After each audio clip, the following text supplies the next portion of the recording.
అధ్యక్ష, ముందుగా మీకు అభినందనలు. మళ్ళొకసారి మీకు హృదయపూర్వకంగా ధన్యవాదాలు అవకాశం ఇచ్చినందుకు.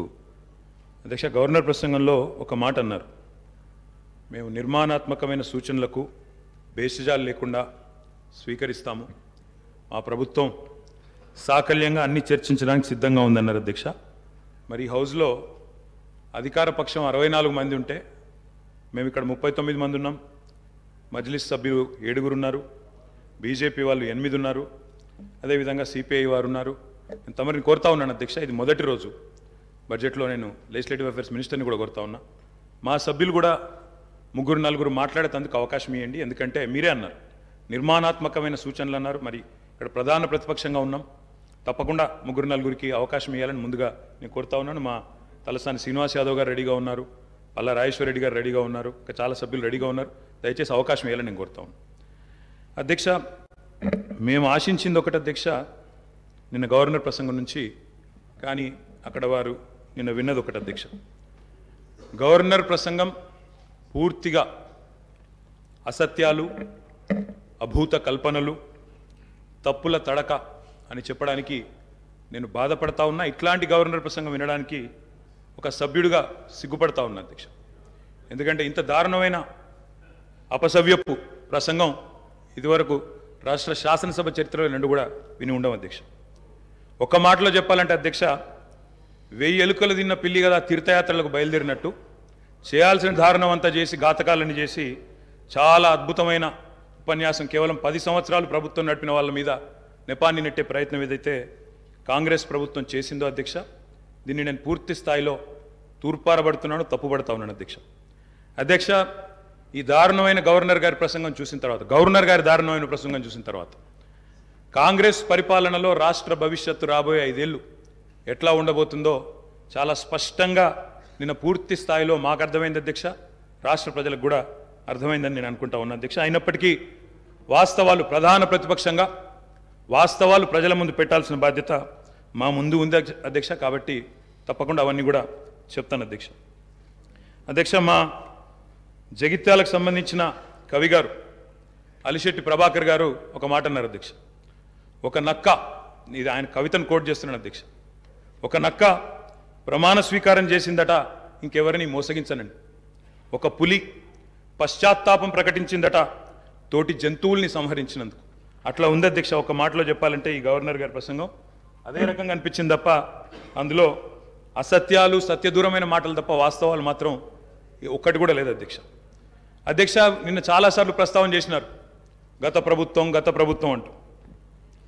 అక్కడున్నా, అక్కడ ఉన్నా, ఇక్కడ ఉన్నా, ఎక్కడ ఉన్నా అధ్యక్ష మేము ప్రజాపక్షమే, తప్పకుండా తెలంగాణకు ఎన్నటికీ స్వపక్షమే, కాంగ్రెస్ ప్రభుత్వానికి ఎన్నటికైనా విపక్షమే అధ్యక్ష. తప్పకుండా ప్రజల తరపున గొంతు విప్పుతాం. అందుకే గతంలోని వారి పరిపాలన ఎట్లా ఉందో ఒక్కసారి తప్పకుండా అద్దం చూపెట్టవలసిన బాధ్యత ప్రధాన ప్రతిపక్షంగా మా మీదనే ఉంది అధ్యక్ష.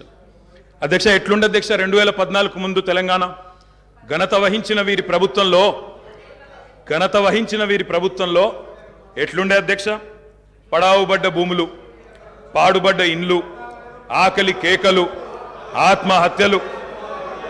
అధ్యక్ష, మైక్ ఇవ్వండి అధ్యక్ష, మైక్ ఇవ్వండి అధ్యక్ష, మైక్ ఇవ్వండి.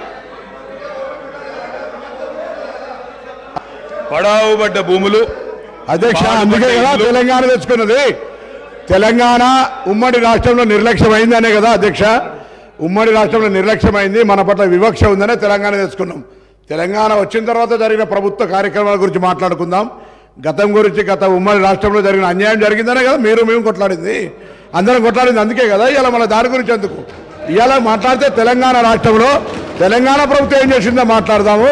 తెలంగాణ ప్రభుత్వం ఏం జరిగిందో, పైన పటారం, లోన లోటారం, ఊపర్ షెర్వాణి, అందరు పరిశాని తప్ప ఏం కనబడతలేదు అధ్యక్ష. అనేక సందర్భాలు మా దగ్గర ఉన్నాయి, మొత్తం ప్రభుత్వం ఏమేం చేసిందో చెప్పడానికి కూడా. కానీ గౌరవ ప్రతిపక్ష సభ్యులుగా మాట్లాడాలి. కానీ 50 సంవత్సరాల కింది చరిత్ర, మా తాత మీ చాలా నిమ్మకాయలు పెడితే నడవదు సార్. ఇప్పుడు తెలంగాణ వచ్చిన ఇంకేం జరిగింది చెప్పమనండి అధ్యక్ష.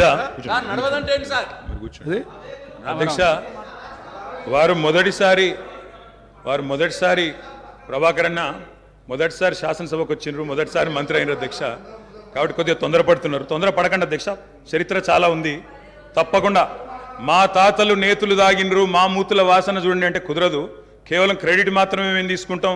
మేము నాగార్జున సాగర్ కట్టినాం, శ్రీశైలం కట్టినాం, కానీ మొత్తం మిగతాయి మాత్రం అన్యాయం అంతా వేరే ఖాతాలో దోస్తామంటే కుదరదు అధ్యక్ష. బరాబర్ చెప్తాం. ప్రధాన ప్రతిపక్షంగా ప్రజల తరపున బరాబర్ లెక్కలు చెప్తాం. బరాబర్ కాంగ్రెస్ పార్టీ యొక్క ఏమేమి దురాగతాలు ఉన్నాయో అవన్నీ చెప్పవలసిన బాధ్యత మా మీద ఉన్నది. బరాబర్ చెప్తామని చెప్పి కూడా నేను తెలియజేస్తా ఉన్నా అధ్యక్ష.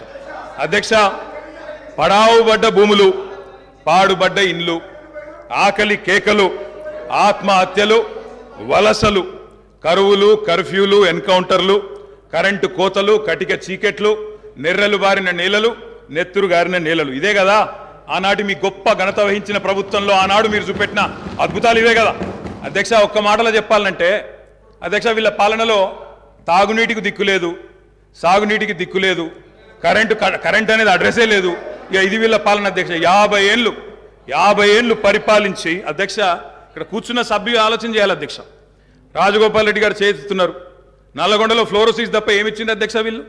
నల్లగొండలో ఫ్లోరోసిస్తో 1,50,000 మంది నడుములు వంగరబోతుంటే మునుగోడు నియోజకవర్గంలో ఒక్కసారి నాకు ఒక కాంగ్రెస్ సభ్యుడు మాట్లాడిండు అధ్యక్ష. అధ్యక్ష అధ్యక్ష సబ్జెక్టే మాట్లాడుతున్నా అధ్యక్ష. తర్వాత సభ్యుడికి ఇష్టం వచ్చినంత టైం ఇవ్వండి, మాట్లాడినివ్వండి, మాకు అభ్యంతరం. I'm not yielding sir, I'm not yielding అధ్యక్ష. నల్లగొండలో ఫ్లోరైడ్ బాధలు, దేవరకొండలో పసిపిల్లల అమ్మకాలు, పాత బస్తీలో మైనారిటీ తీరని బాలికల వివాహాలు, మహబూబ్ నగర్లో గంజి కేంద్రాలు, పాలమూరు నుంచే 14 లక్షల మంది వలసలు ప్రతి సంవత్సరం. అధ్యక్ష, ముఖ్యమంత్రి రేవంత్ రెడ్డి గారి సొంత నియోజకవర్గం కొడంగల్లో ప్రతిరోజు 2 బస్సులు అధ్యక్ష బొంబాయికి పోయేది. కొడంగల్లో, నారాయణపేటలో, మక్తల్లో ప్రతిరోజులు 2 బస్సులు.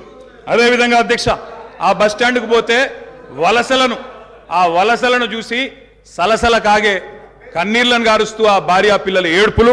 అదేవిధంగా 50 ఎకరాలు ఉన్న రైతైనా సరే అధ్యక్ష, తెలంగాణలో ఆనాడు కాంగ్రెస్ పరిపాలన ఎంత గొప్ప పరిపాలన అంటే అధ్యక్ష, మహబూబ్ నగర్లో 50 ఎకరాలు ఉన్న రైతైనా సరే గుంపు మేస్త్రిగా పనిచేసే దుస్థితి అధ్యక్ష. హైదరాబాద్కి వచ్చి కూలీ చేసుకునే దుస్థితి. ఇది వాస్తవం అధ్యక్ష, వారికి కూడా తెలుసు. ఒక్క మాటలో చెప్పాలి అంటే తప్పకుండా చెప్తాం, అన్ని చెప్తాం. గౌరవ అధ్యక్ష కేటీఆర్ గారు చెప్తా గౌరవ కేటీఆర్ గారు ఒక్క నిమిషం, డిప్యూటీ సీఎం గారు మాట్లాడతారు.